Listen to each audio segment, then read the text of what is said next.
What is going on, guys? Jack here, and welcome back to The Climb with Luzenak. It's episode number 20, it is the end of season number 3, and today we're going to be taking a look back on the year just gone, playing the final game of the season, and well, unfortunately for us, there ain't massive amounts to play for in the league, but we have been promoted, everyone. We kind of already knew that was the case last episode. It was going to take possibly the worst run of luck ever to not get promoted. Unfortunately for us, though, we slipped up a little bit in the last couple of games. Ren pulled away. What that does mean, before you turn off and go away, what that does mean today is we're going to get a chance to look at the next generation of Luzenak players. And let me tell you now, there is a mighty fine generation on the horizon. What I have realised is that we don't have a regen right back or goalkeeper, but besides that, considering we are only at the end of the third season, this is quite a nice sight to see. So we're going to go through the team, some of the youngsters who we're going to be given a chance to today.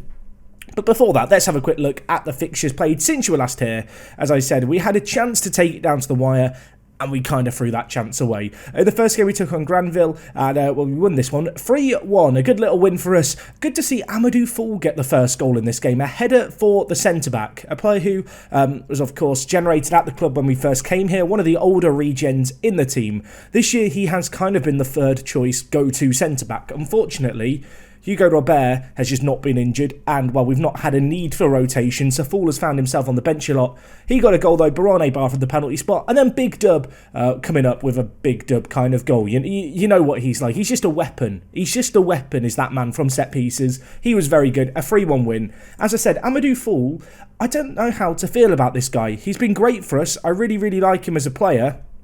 But I do question, what is his longer term potential like? And also, can he become a bit more of a ball player? Because frankly, he's kind of your typical defender. I would say, given the fact he's homegrown at club, given the fact he's come through the academy, it is kind of just in my interest to keep him around, because I think he has got a longer term future here, albeit just as a backup. So anyway, the next game we had was against Angers' second team. This one finished 2-2. Big Dub getting another goal in this one, as well as Manon, but not before we went 2 goals down. Of course, against the B teams. I don't know how to feel about competing against B teams as an Englishman. It's a little bit of a foreign concept to me, and it feels like sometimes you take them on and they've got bad players, and then the next week they've dropped down a few players from the first team to play for them. Angers got off to a flyer, they got 2 goals ahead. We did fight back though in the second half. I was a bit disappointed we couldn't complete the comeback. I don't know, when you go 2 goals down and pull it back to 2-2 with a little bit of time left, you hope that comeback can happen. It didn't, but it was great to see Edwin Manan get on the score sheet again. What an impact player he has been this year since he joined us. 11 goals to his name, 6 assists in 24 appearances. That's a pretty good return, especially for a player who we did just pick up on a free transfer right at the end of the window. Anyway, the last game that we played was against Goblins Paris 13, and well, we won this one 4-2. Lorette getting a goal, Cyprian David getting 2. Fantastic to see this guy continuing on with fine goal scoring form. We gave him a chance earlier on in the year and he grabbed a brace. He's grabbed another brace, and suddenly, having only played 4 games this year, you have to question, should we have given him more opportunities? He will get a chance to shine today, but yeah, he's not got injuries, and well, that's kind of a blessing. He's improved a lot. I'm cautiously optimistic that maybe Cyprian David can be a bit of a surprise package, possibly on the right-hand side as an inside forward, cutting in on that left foot of his. Of course, I talked about way back at the start of the season, the lack of inside forwards. Maybe the solution to the inside forward position has been here all along. And well, I'm hoping it's going to be, as well, if we look at today's team, it's a young team. We're going to be taking on Sal Malo. We're going to go through this game, see how the youngsters perform, give them a chance in the spotlight. And then, of course, we're going to go forward, look back on the end of season awards and stuff. I've got my own personal list of awards to give out to players. And I want to hear what you guys think of the squad down in the comments. So anyway, in terms of team for today's game, Watto gets a debut. We signed him this year to be a backup goalkeeper. We never needed a backup goalkeeper. He's not bad, and apparently he has the same star ratings as Benjamin Guibert, but I think it's pretty evident when you compare the two to one another that Guibert is just a much better goalkeeper and stars are a load of rubbish. So no, he's going to get a chance to show us what he's made of today. Maybe he can keep a clean sheet on his debut. The only other kind of real non-regen player is going to be Johan Billingy, who is going to be playing at right back. we just don't have a young right back. He sat out the last game to give him a little bit of a rest. He comes back in today. Along the back line, this is where things get a little bit different. A few new faces, or maybe faces that you'll remember being mentioned very, very scarcely. The first is NDIA, who we signed last year, or rather at the start of this year, from Toulouse Metropole. 16 years old, a left back, a little bit inconsistent. He has good mentals, very good pace, not too bad technically. Maybe he could kind of force his way into the team as a bit of a backup fullback option next year. Very capable going forward as well. You can see from his positions that he can play. In centre-back, we are going to go with Amadou Fall. Gets a chance to show you what he's made of today when we have given him chances. He's performed pretty well, a 7.03 average rating in the league. Alongside him, it's going to be a first-team debut for Mezziani, who is a 17-year-old who, to be honest, I'm not sure if he really is of enough quality to play in our team. Apparently, he has the potential. He needs to start showing that potential. But at 17 years old, a player who came through in our very first youth intake, he's one of the better young prospects we have in the centre-back position. He gets the nod today despite his low determination. And as we look into the midfield, Marin, a player who we're very familiar with, a player who's been given more than enough opportunities this year. He holds down his spot for the sake of keeping the regen pattern going. And alongside him, we've got Maguiara, who is a 17-year-old centre mid, who at a glance looks incredible. And then you realise he has 4 stamina. How can a centre mid have 4 stamina? One of the positions where I would expect a player to be doing a fair bit of leg work. He's injury prone. He's super inconsistent. I mean, you can see here, the stamina is just, it's so bad, it's actually listed as a weakness. We'll see how he gets on today. He's a player with a load of potential and he's got some ability, but that stamina, that blooming stamina is just awful. And to be honest, we should probably just start training his endurance in the hope that we can fix things up. Apparently, he's done well in training. Well, you know what, Barama? Well done. You've done well. Ahead, though, more familiar names, I suppose. 4 players who have been fairly, infrequent members of the first team in some cases, in others, very frequent. Out on the right, we've got Cyprian David. Already talked about him. He's been given opportunities as a striker this year. Today, we're going to see what he can do on the right-hand side, cutting in on that left foot of his. That is a kind of player that we've not really had. We've not had that left-footed player to cut inside. Besides, I think, I was going to say Sega Keita, but Sega Keita's right-footed. He just happens to naturally play on the right. So David, a bit of a rare species. We'll see what he can do for us. Of course, Blaze on the other wing has had very frequent game time this year. He's made 18 appearances, 9 assists, 4 goals, 7.24 average rating at the age of 16. That is a very good debut season. I have seen a few news items popping up about a possible Algeria national team cup call-up. That would be pretty crazy if he could get into the team as early as now. Of course, down the middle, we are going to go with Big Tub. At 19 years old, a player who had a bit of an issue with an injury to start the year. Make no mistake, though, he has been one of the big impact players this year. 7 goals and 5 assists. 4 player of the matches. For a centre attacking mid in FM20, that's really good, because this position is one where I feel like players are just, they're victims of the match engine in terms of their average rating. And well, of course, up front, sporting a new nickname, we have Kofi. We're just going to call it... Kofi's a cool name. It's just a cool name. And he's a cool dude. And he's a very good dude in front of goal. 14 composure. He has picked up the trait, tries first-time shots, whilst being mentored by Jermaine Defoe. I don't know if that's a great thing or a bad thing. At this age, it's kind of a bit too soon to tell, but it's the kind of thing we can possibly tutor out of him if we need to. But make no mistake, this is a man who I think can lead the line, despite perhaps a little bit of aerial ability. He can do it for us. I've got faith in him to go out there and do the difference. Just improve your finishing a little bit. Turn this arrow into a bigger green arrow and we'll be on our way. It's worth noting, by the way, with Blaze, he is now naturally able to play out on the left-hand side. He was originally naturally a striker. It's taken a year of plonking him out on the wing, but finally we're there. Finally he feels at home. And in learning a new position to, a mastery level of more natural at it, that is the reason for the short and small decline in attributes you can see here. So anyway, let's see what the next generation of Luzernac players can do for us. What can we do today against Saint Malo? A team who we thought we were going to be competing up against quite a lot this year. The sad reality is they've just not been very good this year. They kind of fell off the pace, did Saint Malo, a little bit. Not dissimilar to Villefranche in a way. I think the big kind of strength that our team had this year is just our ability to sustain a push up the league. Unfortunately, the youngsters feel like they want a bit of a longer warm-up today, so I'll join you in a second once they finish warming up. Okay, so here we are, game day, and Cyprian David, look at him, drink it in. A 7.77 average rating, the highest average rating in the first team. We'll see if he can keep that level of performance going out on one side. You can see on the other side we've got Blaze, who, if we just mouse over him, has the most assists in the team with 11 in all competitions. I mean, that bodes well for the future, doesn't it? I hadn't really realised how much Blaze had contributed. Of course, he only really came into the first team in October when he turned 16 and was old enough to play. We went through that little saga with his contract. We've come out the other end of this season. He's one of our best players in our team. He's putting in performances on the pitch, and he's even been tipped for an international call-up. Things look very rosy here. And we'll keep an eye out for players. If there's any players that impress you in this game today, let me know them in the comments as Kofi goes through and with his 8 finishing. I know a load of you are writing the number 8 in the comments now. Every time he misses it, I'm going to think of the number 8. 8 finishing. I think he can get over it. Will he get over it? Am I being stubborn? I think we're going to find out over the coming years. Certainly there, you have to wonder if his finishing was just a tiny little bit better. Would he have been able to find the back of the net? I'm going to claim we will never know, but we all know deep down inside the reality of it.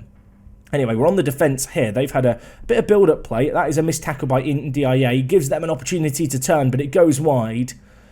And, well, so far, Watto in goal has not had anything to deal with, bless him. I've talked about him making his debut, having something to do today. No shots on target just yet. NDIA whipping it in. Amadou Fall heads narrowly over. That was not far away at all. Of course, Football Manager 2020, known for its headers over the crossbar. But with Hugo Robert in the team, I always expect the headers to end up on target. Unfortunately, on that occasion, it has not.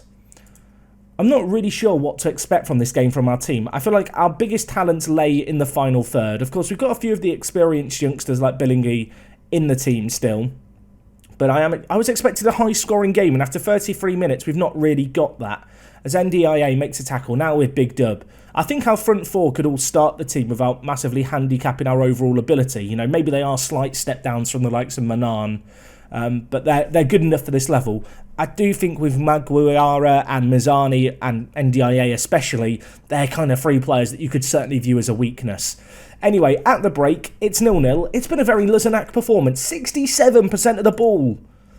We're not letting them have any touches. We've brought our ball to play out with, and they're not having a touch of it. We've been all over them in this first half, but without scoring, without showing that attacking threat. I think this calls to get a little shouty. Of course, we have got Zobo and Manan on the bench. A few other youngsters as well, including Orlando Diaz, also lurking around, could be brought into the first team if necessary. And you know what? I think I've seen enough here. Kofi has not done the business today. Manan, come on down. And I'm going to bring in Zobo for David, who is struggling a little bit for fitness, bless him. Just a little bit tired. How is Maguire doing? He's got okay condition right now. I suppose first game of the year, you'd hope his stamina wouldn't be too much of a factor. Blaze on the ball though, plays it wide to Zobo, the sub. Have the instant impact. Billingly, Blaze was there, falls to Zobo. What is happening? It's just a mad scramble in the box. That amounts to absolutely nothing. I'm gonna push the tempo up, go a little more direct.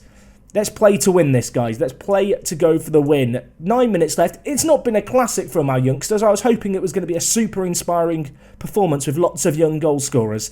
Sadly, it's not really played out like that. Although Blaze with a chance maybe to show us a moment of magic. Cutting inside on his right foot. Keeper tips it over. That was an opportunity, Blaze. That was a chance. The best chance we've had all game, you would have to say. Unfortunately, denied by a mighty fine stop. Although the ball whipped in here. And well, lumped clear. That was not the most inspirational of corners. And you have to wonder, with 5 minutes left, was that the last highlight? Was that the last chance? I'll tell you what, absolutely not. 30 seconds later, a new highlight begins. And it's Maziani with the header. Marin to Maguire. Now wide with Julian Blaze again. I say Julian, it's Julian, Jack. We're in France. We're not in a Scandinavian country. It's a J sound, a J. Not a Y. Big dub. Zobo. Can he finish it here? Can he finish it? Of course he can. The sub makes the impact. Of course, joining us permanently. 13 goals for the season for him. That is a decent little total, if I might say so myself. And Big Dub getting another assist for the scrapbook. He loves it. Options left and right. Moves into the channel. Zobo turns around his man. Is afforded to get a shot away. You've got to question the urgency of the defending. Perhaps some tired legs going into this final game of the season. And with that, we take the lead. And I feel bad for Watto because he's come in goal for his debut and he's not had anything to do whatsoever. They've had one shot off target all game. And unless they're about to score the very last chance of the game, he's not going to end the game doing anything either. Ball forward. Billingsley wins it. Maguire with the 50-50 ball. Bounces very weirdly there. Zobbo picks up the loose ball. It looked like the play had stopped as if a free kick had been given. It had not. Zobbo skips past his man on off the bench to have an impact. I mean, after he scored one, I was starting to get confidence in him, but that was absolutely awful. Absolutely awful. 2 clear-cut chances, 3 half chances. To only score 1 is pretty criminal, and it's only by virtue of the fact that they've not done anything going forward that I'm not super annoyed by that, because we haven't ever looked like conceding. It's been a very in-control 1-0.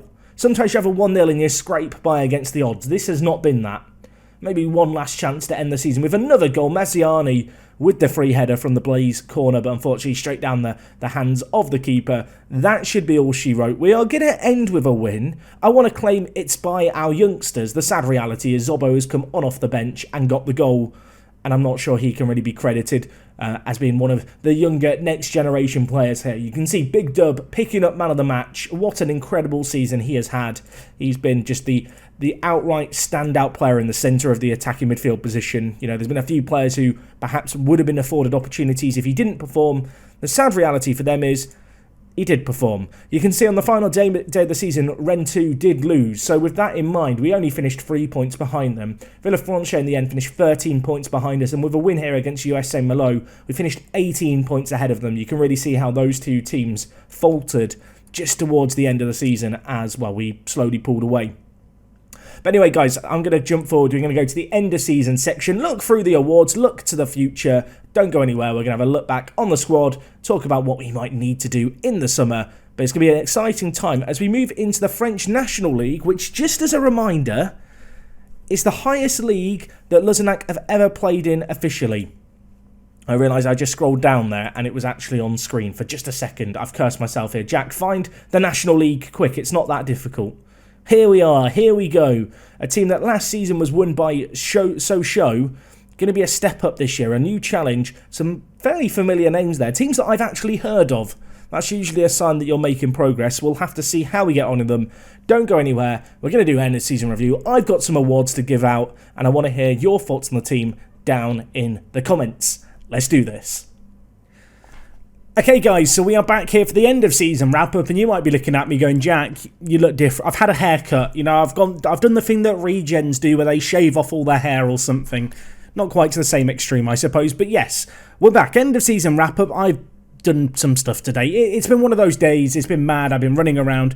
Just as a little bit of a heads up, tomorrow there isn't going to be an episode of this series. However, we're going to have the Monopoly season catch up, and I'm also going to try to get the Park to Prem 50 years in the future video done. Loads of people have been asking about it. Jack, where's the Park to Prem video? I recorded it last weekend and I forgot to record the audio and there was no VO. Yeah, the motivation's been at a low to get that done again. So please forgive me. Anyway, end of season wrap up stuff. We're here with Luzenac. It's the 22nd of May. And, well, you can see here, player of the season in the eyes of the fans has gone to Hugo Robert, club captain. And, well, with 8 goals in 27 from centre-back, you can kind of understand why he'd be in contention. He is a player whom next season is definitely going to be on the borderline of, is he of the quality for the league we're going up into to try and get promoted? There is a bit of a jump up now as we enter the French third tier. You know, we're going beyond the regional leagues where everyone's divided up, and now it's just singular leagues that exist. I do think Hugo Robert's probably got another tier in him. And yeah, what a season he's had. He's been absolutely superb. Interesting to see Big Dub coming runner-up. Of course, missed the start of the season through a very serious injury. At 19 years old, you have to think the future's pretty bright for him. Yeah, he's been absolutely fantastic. Rocking the number 14 shirt. Many legends have worn that shirt in world football, including myself. The biggest legend of all, of course. But no, he finished runner-up. And Sega Keita finished third, which is very interesting because he only started 10 games this year. Now, to be fair, what an impact player he's been. And he's massively outperformed his ability with his just seasonal stats. I mean, just for comparison, let's compare him to... Who's a good person to compare him to Julien Blaise? That's probably a good example. You can see here, he's miles behind the kind of power curve of the team. He is not going to be good enough next year. Even as a backup, I have questions about him. There's a little part of me that wants to give him a chance another level higher, but I just feel like he's massively overperformed this year. He's done okay, but you can see here, current ability is a leading National 3 player. We are currently in the National 2 going into the National League, which is the 3rd tier. I'm sorry, Sega, but you're probably going to be down in the reserves come next year. And while it's probably worth acknowledging this year, there's been a few players who have been AWOL. You might have been wondering about them. For example, Karen Buali. He's just been chilling in the reserves. He's retiring at the end of the year. We might try and keep him on as a staff member, but I wasn't particularly wowed by his staff attributes you can see here. A few other players as well that you might remember from seasons gone and have thought, what's happened to them, Jack? Players like Xabi, who of course was a big player for us first year. He's just chilling in the reserves now. And another player who I think for the past few years was kind of a very big player is Nguala. He is probably this season's Sega. In fact, if we just compare him with Sega Keita, you can see here there's really not a world of difference between them. But the simple fact of the matter is both these players just aren't going to be good enough. In our quest to get, as many consecutive promotions as possible, we have to be ruthless, and Nguala has obviously been one of those casualties this year. Interesting to note, Matteo Castan got goal of the season. I think he falls into a similar bracket to Sega. We're going up a league this year. I just don't see a world in which he's going to be good enough even as a backup. Only 3 starts this season. Did okay when he did play, but I do feel like he benefited playing a centre attacking mid-role where you are just surrounded by pure quality. I feel like if you put me in a team with, Messi, I'd probably look quite good. That's the Castellang effect right there. Signing of the year went to Sidani, who, to be fair, didn't make a massive number of appearances, but of course, not many of our signings had that huge of an impact. I think for me, Manan would have been my signing of the season personally, but you can see Sidani here. Good player, benefiting from the squad personality that we talked about in last episode's training segment, and I feel like he's got a few years in him. Hopefully he can develop, although as you may have noticed from the star ratings, not looking amazing. And Young Player of the Year went to Big Dubu, of course, we've already talked about because he came runner-up. In terms of the overall best 11 right now, interesting to note that Zobo is in there. We then got Nguala, Willie Shanine, he was also in the reserves, and Sega out on the right. That feels like a bit of a time capsule at this point, that front three. Really interesting to see Zobo go straight into the team. He is such a good forward. This year he's been played a lot out on the right-hand side, but I do think with Kofi coming through, he's more likely going to be kind of our main striker ahead of Edwin Manan, and we'll kind of rotate these two guys as our starting advance forward. But two players who at this level have really proven their goal-scoring ability. The question obviously always remains when you get promoted like we have, which players are going to be able to make that step up. Elsewhere in the team, similar story, Barane Bar, Hugo Robert and Guibert, kind of the main players who are still in the overall best 11, who are still playing an infrequent role in the first team. In the case of all of those, with maybe the exception of Guibert, I do feel like Bar and Hugo Robert will play some kind of role in the first team next year. Anyway, season preview, you can see here, our dream came true as we defied expectations, which said that we'd be relegation certainties. I do feel like the betting odds and stuff in Football Manager are always really wonky, and they never really update that well throughout the year, including when you start signing new players. Of course, we made transfer dealings throughout the year, and to be honest, it's been a season where promotion always looked on the cards, but obviously we did have to get over the line. In our new kind of temporary stadium, as we build a new stadium, which is going to be done next year, our average attendance was 1,100 fans, which is not particularly full, but I mean, it's better to be, getting average attendance below your maximum capacity rather than being limited by your maximum capacity, I suppose. Anyway, board expectations for next year, they want a mid-table finish in the National League, so clearly that's a bit of a step up. That could be fairly challenging, and they want us to record a top half finish the season after that. I don't think there's anything new here, but of course a continued focus on the club's youth facilities. I really do feel like this year we've now made a big step towards that. I think when you look at our front line that we played in today's match, it kind of really shows that the future is bright, and we are now starting to bring through those players, which was always the philosophy at the club. I'll say now I would not be against bringing in another legend or two, a few more familiar faces. But we'll have to wait and see what kind of players are available over the summer. In terms of team dynamics, Hugo Robert, the only team leader, the likes of Almutaki, Barane Bar, Gibert, and of course Defoe, who is retiring at the end of the year, also featuring right up there. In terms of the board expectations and the vision stuff, I'm just going to accept that. Mid-table next year could be a little bit challenging, though, going into the third tier. We can have a chat with the players about plans for next season. What do I think? I think a mid-table finish with the right additions. And they agree. Excellent. Well, we're all on the same page and everyone's really, really happy. So that's good stuff. But yeah, obviously a good season this season, a season that ended up being a bit more comfortable than perhaps I expected. I have written down, some of my award winners, so we might as well go through them. Player of the year for me, Hugo Robert. That's a fairly obvious one, I think, at this point. He's been just absolutely superb this year. Just from a goal-scoring perspective, he's been great. Scored some important goals for us. He's our captain.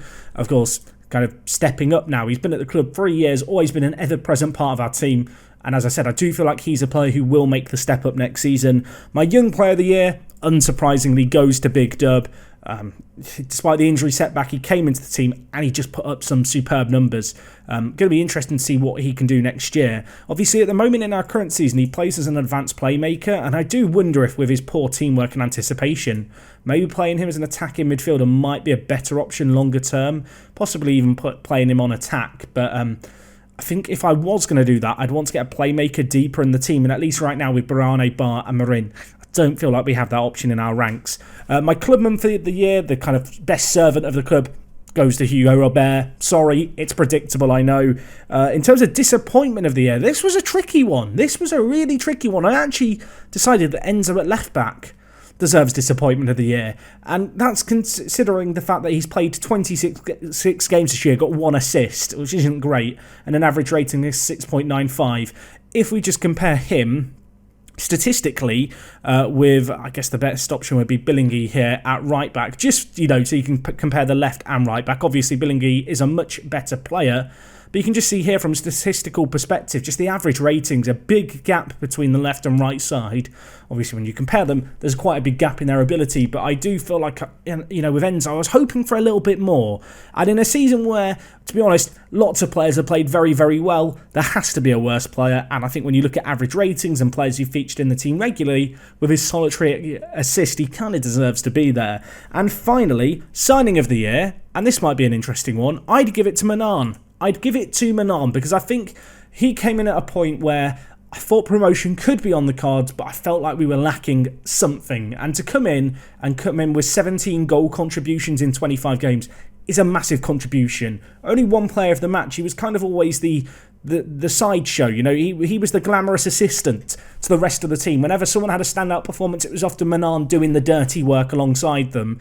And for me, he's kind of developed a bit of a soft spot. And as I've mentioned, I do feel like next year Zobo is likely to play as the starting striker. But I do feel very confident that with Manan on the bench, we have a really solid, experienced impact player who we can throw on in the big games and can have that fairly big impact for us.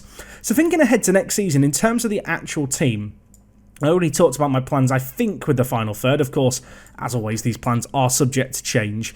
But if this was considered our strongest 11 to finish the season, I think the reality is that both midfielders need replacing. Gerard Marin did not improve enough this year for my liking. Yes, he's got a lot of potential, but you look at him now, I mean, he performed well, to be fair to him, but he didn't wow me, and I just feel like, a big step up this year, it's going to be challenging for him.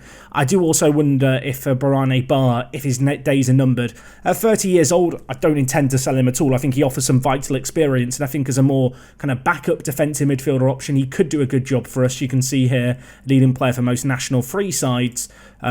The reality is that I think in many ways we benefited a lot from just how good our attack force is. So working on the assumption that we're going to remove these two players, looking further back in terms of the rest of the team, I think besides Billingy and Hugo Robert, maybe the new nickname, but besides Hugo Robert and Billingy, I feel like the rest of the back four is kind of up for debate. I think Enzo was a little bit lackluster. Scudetto this year did fine. He didn't really wow me in any way.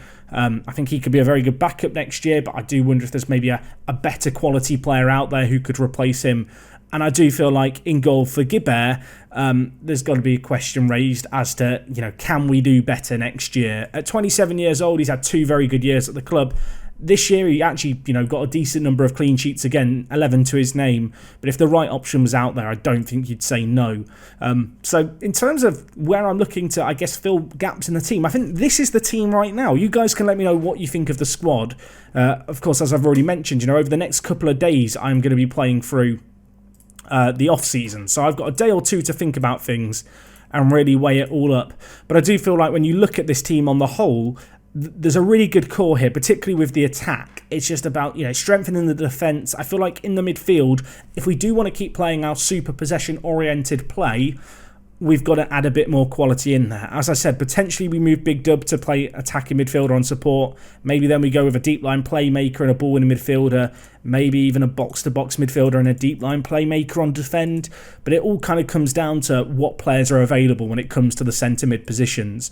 If we just sort the team by abilities, you can kind of see the notable players who wouldn't make this current team. Obviously, Manan is one of them. As I said, there's only so many attacking positions on the pitch, and we are just really blessed there. I think with Zobo having a little bit more potential, even if he is inconsistent, he's worth, committing more game time to. Bangray's an interesting one. Obviously, he joined us in January. He's benefited from Hugo Robert's personality seeping into his veins.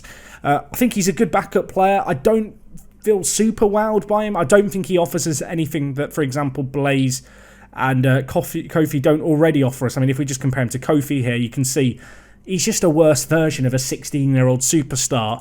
The other issue is, with him being on the bench, there's not actually that many positions he really covers, and that is definitely, something we have to consider. Realistically, you're looking at attacking mid. You can also play right mid, but would I want to play him as an attacking midfielder on support? I mean, there's just glaring gaps in his game that I think are going to be problems. I think he can be a really good backup winger, and if we got a few injuries, I think he could come in and have an impact. A few question marks there. Skedato, fine. First choice centre-back this year. I think next year, if we can't get a new centre-back, it wouldn't be the end of the world. But at the same time, I do feel like he'd be better served as a backup next year. And then there's a few other kind of younger players here who, again, I think are fine backups. But as we step up the leagues, we need to cycle through players smartly, I suppose. There's that gradual process where I don't want to rebuild everything overnight, and it's about a steady transition. And I think realistically, if we were to start the season next year with these 6 players and 5 new players who add a bit more quality, we could give the next division a mighty fine go, because I do think with players like Blaze and players like Kofi, they're good enough to play probably at the next tier already, and they're only going to get better. And as 2 players in the wide areas, even Zobo, what a massive signing this guy could be for us. Lots of potential, even if he's inconsistent. You look at him, as far as advanced forwards go for this level, he's very, very good, particularly with some exceptional physicals and great technicals. I also really appreciate how good he is in the air. Obviously, El Mutaki did a great job of making the most of aerial ability in our first season. I feel like this year, we've not had that same aerial threat, perhaps, with Manan in the striking position. So that's what I'm thinking. Things, they change. Stuff happens. Obviously, a lot of it comes down to what players are available. In terms of looking at the finances, right now we've got 900k in the bank. Our transfer budget is 267k. We've got about £4,000 on wage budget. I might shuffle those around. Of course, as I mentioned at the start of this season, all the financial stuff will now fix itself. There's some weird stuff that Football Manager doesn't like about this 4th tier. We couldn't get it fixed with the database, but it doesn't really impact the gameplay too much. What it does mean is next year, normality resumes, all the finances will start displaying correctly. Staff numbers are now all normalised, so we can start to add staff members in again. You might remember, start of the season, they all go down to 0. That's fixed now. So we can look to start to build a proper infrastructure here, and I do feel like entering the 3rd tier, we're built for more success than in previous years, actually. I think in previous years we've gone up and I've felt like half the team needs to be replaced. Whereas this year, we've got a lot more youngsters who have played regular first-team football who I now consider our best options in various positions and who are only going to get better. And so I'm not worried about those positions over the next few years. For the first time in a while, I'm looking at our front 3 midfielders and thinking, yeah, you could get us to Liga potentially in the next couple of years if you can kind of fulfill the potential that at least our assistant seems to think you have. But anyway, that's going to be all from me today, guys. I would love to know down in the comments your player of the year, young player of the year, clubman, disappointment, and signing of the season. I'll try and leave a template comment and pin it. I would love to read through yours. If you've got any different opinions to mine, of course, leave them down below. You can see here, Hugo Robert got the joint 3rd most amount of goals on the team from centre-back. That's a pretty good achievement. No idea if you can do it at the next level. But, well, there's only one way to find out, and that is to get on with season number 4, which, as I said, won't be starting tomorrow. the day after tomorrow. I'll be starting on Tuesday, but tomorrow there will be uploads. It just won't be the climb stuff. So keep an eye open for that. Of course, we're live on Twitch on the regular. You can follow me at WorkTheSpace or at twitch.tv/WorkTheSpace to get notified whenever we go live. I will see you guys again very soon. Thank you for watching. Thank you for your support on this series. Season number 4 is going to be a big one. It's a big summer, a busy summer, and we'll hopefully, come this time in 2 days' time, I'll have some very exciting players to show you. It is me, Jack, and I will talk to you guys in a bit. I'm out.